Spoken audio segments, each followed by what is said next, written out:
cikin awa 72 ba, kuma baka loda kati ka biya rancen ba, duk kuɗin da muka samu akan layin za a caji layin a biya rancen malam. Ka fahimci ba ne ta da Allah? Na gane na yadda ko ban sa kati ba za ku caji wanda kuka gani a ciki ku cire ko? Yawwa haka ne malam.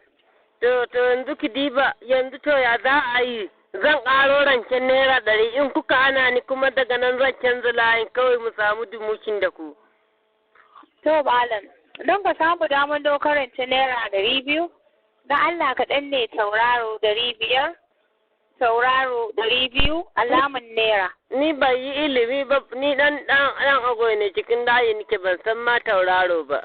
Ya zai yi tauraro wanda ki gaya man da gwari-gwari in gane.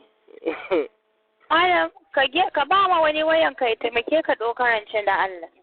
Kin gane ko yanda ake rance kawai shine na iya ni in ki sata man layi kawai in ƙara in yi rancen naira 100 in kuma kin iya kawai in duba in sai gulo da ATM.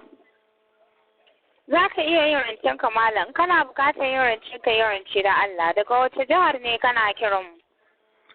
Ina jihar Kaduna. A cakarar kuma da Allah a Kaduna? Wajen Rijana. Wajen gida da Allah?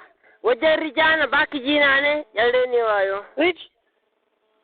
Malam da Allah wannan rijiyar nan naka da kake fada tana a giwa ne so ba ne ko kubau? Mu dalla kire na ma hankali na ce maki Rijana ba ki san Rijana ba hanya Abuja? Birnin Gwari kenan? Uwar birnin Gwari dalla hanyar Abuja an ce maki. Wato nufi na shi ne menene sunan karamin hukumar da kake kiran mu malam? Kin san zuba? Ta gurin ne kake? Ina cikin zuba, gefen zuba.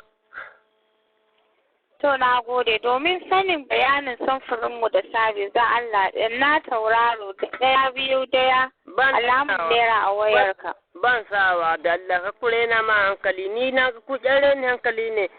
Ku ta shi ne ma mutum kati kuma wallahi kuka take kuka bata man la yanzu za mu samu matsala da ku.